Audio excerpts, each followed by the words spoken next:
السلام علیکم ورحمۃ اللہ وبرکاتہ نحمدہ ونصلی علی رسولہ الکریم اما بعد۔ امید کرتے ہیں آپ تمام سسٹرز خیر عافیت سے ہوں گی اور ایمان کی بہترین حالت میں ہوں گی۔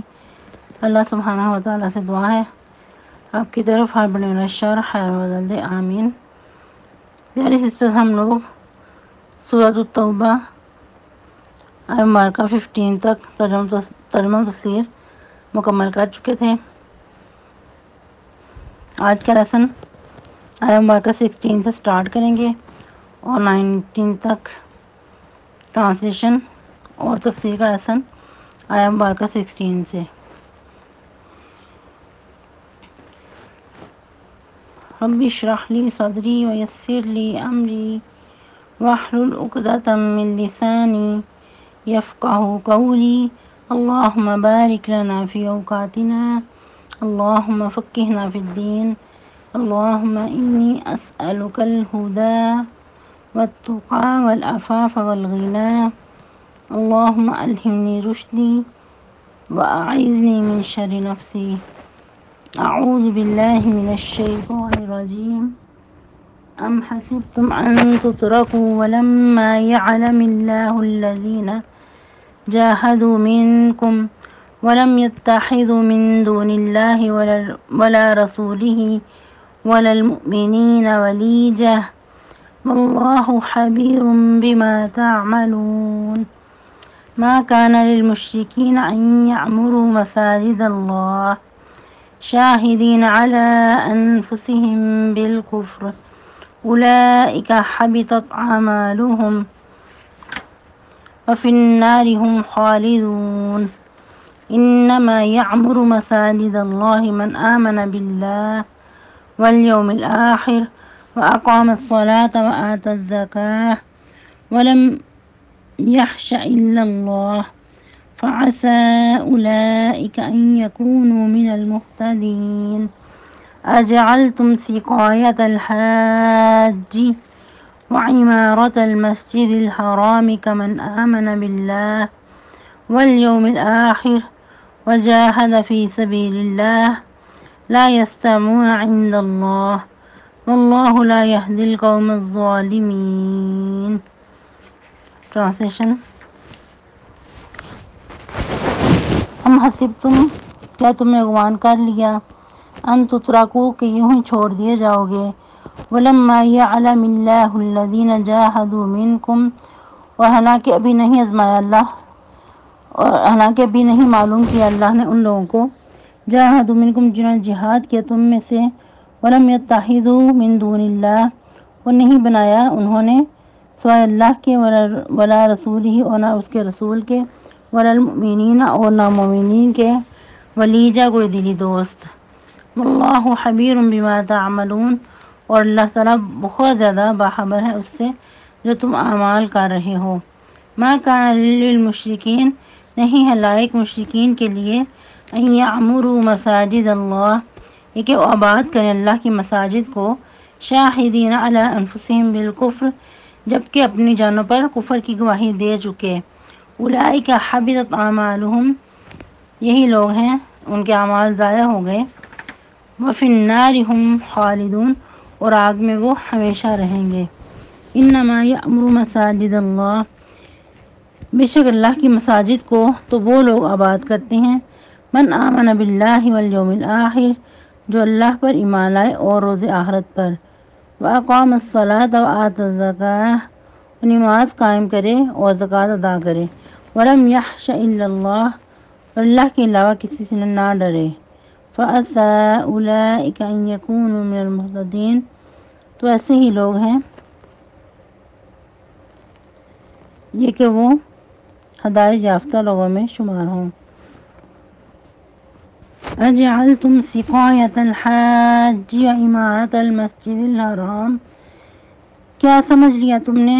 حاجیوں کو پانی پلانا اور مسجد الحرام کو آباد کرنا، کمن آمن باللہ والیوم الآخر، اس شخص کی طرح جو ایمان ہے اللہ پر اور روز آخرت پر، وجاہد فی سبیل اللہ، اور جو جہاد کرے اللہ کی راہ میں، لا یستوون عند اللہ، نہیں برابر ہو سکتے یہ اللہ کے نزدیک۔ واللہ لا یہدی القوم الظالمین، اور اللہ تعالیٰ نہیں ہدایت دیتا ظالم لوگوں کو۔ تفسیر آیہ مبارکہ 16 سے، ام حسبتم ان تترکوا ولما یعلم اللہ الذین جاہدوا منکم ولم يتخذوا من دون اللہ ولا رسولہ ولا المؤمنین ولیجہ واللہ خبیر بما تعملون۔ آج کی آیہ مبارکہ بہت ہی زیادہ امپورٹنٹ ہے، اور یہ ایسی آیہ مبارکہ ہے کہ جو ہمارے ضمیروں کو جھنجھوڑ دینے والی ہے۔ اللہ سبحانہ و تعالیٰ فرما رہے ہیں کہ جب تم اللہ کے راستے میں نکلو گے تو آزمائشوں کا آنا تو عین ممکن ہے۔ تم نے ریلیکس ہو کر نہیں جینا، بلکہ ان چیزوں کو اپنے ذہن میں رکھنا ہے کہ اللہ سبحانہ و تعالیٰ تمہیں ایسے ہی نہیں چھوڑ دیں گے، بلکہ تمہیں آزمائیں گے، تمہیں پرکھیں گے، کھرے اور کھوٹے کی پہچان کروائیں گے۔ کیا فرمایا، کیا تم نے گمان کر لیا ہے کہ یوں ہی چھوڑ دیے جاؤ گے؟ ابھی تو اللہ سبحانہ و تعالیٰ نے ان لوگوں کو تم میں معلوم ہی نہیں کروایا کہ جو واقعی جہاد کرنے میں سچے ہیں اور وہ اللہ اور اس کے رسول کے علاوہ اور مومنین کے علاوہ کسی کو دلی دوست نہیں بناتے۔ بات تو دو ٹوک الفاظ میں کر دی گئی، لیکن اپنے اندر بہت ہی زیادہ گہرائی رکھتی ہے، جس طرح ہم سورۃ البقرہ میں بھی پڑھ چکے۔ ام حسبتم ان تدخلوا الجنۃ ولما یأتکم مثل الذین خلوا من قبلکم مستهم البأساء والضراء وزلزلوا حتى يقول الرسول والذین آمنوا معه متى نصر اللہ الا ان نصر اللہ قریب۔ کیا مومنوں، کیا تم نے یہ گمان کر لیا ہے کہ جنت میں یوں ہی داخل کر دیے جاؤ گے، حالانکہ تمہارے پاس ان لوگوں کی طرح کے حالات آئے ہی نہیں جو تم سے پہلے گزر چکے۔ ان پہ بہت بڑی بڑی تکالیف آئیں، سختیاں، مصیبتیں، اور ہلا ہلا دیے گئے، یہاں تک کہ وقت کے پیغمبر صلی اللہ علیہ وسلم اور وہ لوگ جو ان کے ساتھ ایمان لائے تھے پکار اٹھے، اے اللہ، متی نصر اللہ، کب مدد آئے گی؟ مزید کتنی آزمائش رہ گئی ہے؟ تو اللہ سبحانہ و تعالیٰ فوراً فرما رہے ہیں، الا ان نصر اللہ قریب، سن رکھو، بے شک اللہ کی مدد بہت ہی قریب ہے۔ اس قسم کی آیہ مبارکہ اور بھی مختلف مقامات پہ اللہ سبحانہ و تعالیٰ نے ارشاد فرمائی ہیں۔ اور یاد رہے کہ جہاد بہت بڑا کام ہے، اس میں اجر بھی بہت ہی زیادہ ہے، لیکن یاد رہے کہ یہ چیز نیت پہ ڈیپینڈ کرتی ہے۔ اگر خالصتاً اللہ کی رضا کی خاطر اور اللہ کا کلمہ بلند کرنے کے لیے جہاد کر رہے ہیں تو یقیناً اس پہ اجر عظیم کی بشارت ہے، لیکن اگر اس کے برعکس معاملہ ہے، نیت میں فتور ہے، نیت میں اللہ کی رضا شامل حال نہیں ہے، تو پھر وہ جہاد فی سبیل اللہ بھی کسی کام کا نہیں ہے۔ اگر اللہ کی رضا کی خاطر کریں گے تو پھر یقیناً انسان کا چھوٹا عمل بھی اللہ سبحانہ و تعالیٰ اس کو اپنی رحمت سے بڑھا چڑھا کر زیادہ لٹائیں گے۔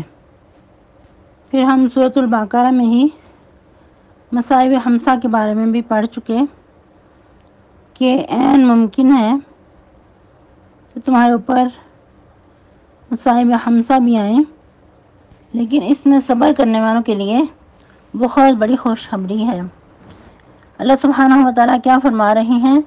وَلَنَبْلُوَنَّكُمْ بِشَيْءٍ مِّنَ الْخَوْفِ وَالْجُوعِ وَنَقْصٍ مِّنَ الْأَمْوَالِ وَالْأَنفُسِ وَالثَّمَرَاتِ وَبَشِّرِ الصَّابِرِينَ، کہ البتہ تمہیں ضرور آزمائش سے گزرنا پڑے گا، خوف، بھوک،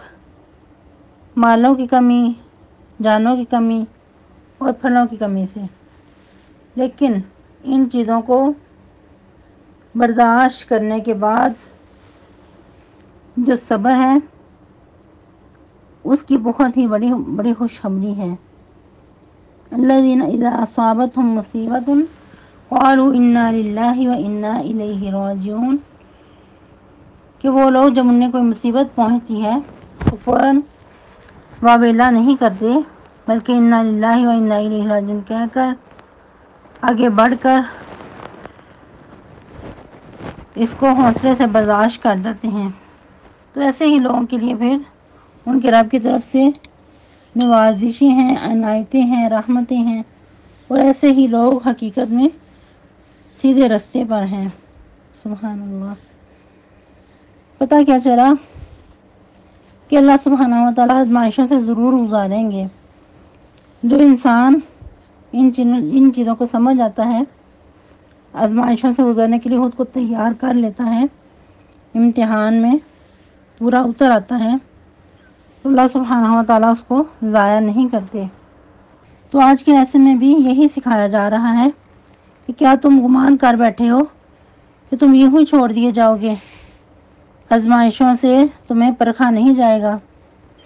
جبکہ اللہ سبحانہ و تعالیٰ نے ان لوگوں کو تم میں سے معلوم کیا ہی نہیں جو تم میں جہاد کرتے ہیں اور اللہ کے رسول اور مومنین کے علاوہ کسی کو دلی دوست نہیں بناتے۔ اور اگر دیکھا جائے تو اس آیہ مبارکہ کا ایک خاص پس منظر ہے، لیکن اگر اصولی بات دیکھی جائے تو اوورآل سب کے لیے ہے۔ یہ ان مومنین کو کہا جا رہا ہے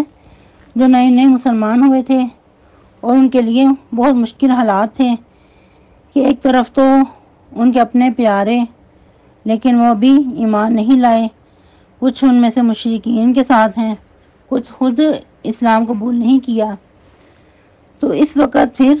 ایسے موقع پہ انسان ڈبل مائنڈڈ ہو جاتا ہے کہ اپنوں کو نہ تو اس صورت میں چھوڑ سکتا ہے اور نہ ان کے ساتھ چل سکتا ہے، کیونکہ جو ایمانی غیرت ہے وہ اس چیز کو گوارا نہیں کرتی کہ ایک طرف تو اللہ اور اس کے رسول کی محبت ہو اور دوسری طرف مشرکین۔ اس طرح کے موقع، اس طرح کے حالات انسان کے لیے بہت ہی زیادہ پریشان کن ہوتے ہیں، بہت ہی زیادہ اذیت کا سبب ہوتے ہیں۔ تو ایسے وقت میں، ایسے حالات میں ایک طرف مسلمانوں کو ڈانٹ بھی ہے اور دوسری طرف ان کو تسلی بھی ہے کہ اگر تم ان حالات کا سامنا کر رہے ہو تو اب تمہاری آزمائش بھی ہوگی، تمہارا امتحان ہے، تمہیں اپنے پیاروں کے ساتھ کس طرح چلنا ہے۔ کہ ایسے لوگوں کے ساتھ دنیاوی معاملات تو ہوں گے لیکن جو دلی دوستی ہے وہ ان لوگوں کے ساتھ نہیں ہوگی، بلکہ اللہ اور اس کے رسول اور مومنین کے ساتھ ہوگی۔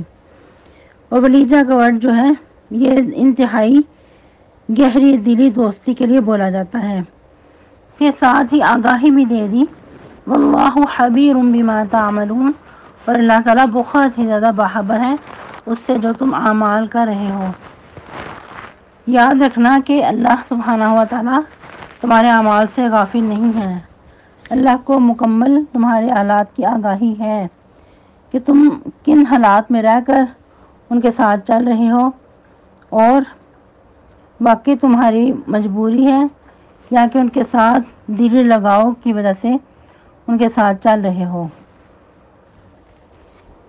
کیونکہ ایسے لوگوں کے ساتھ دنیاوی معاملات تو کیے جا سکتے ہیں لیکن جو دلی دوستی ہے وہ صرف اللہ اور اس کے رسول اور مومنین کے ساتھ ہی ہوگی۔ آج کے اتنا ہی کافی، یہ ہم ایک ہی مبارکہ پڑھ چکے ہیں اور ٹرانسلیشن کا لیسن 19 تک۔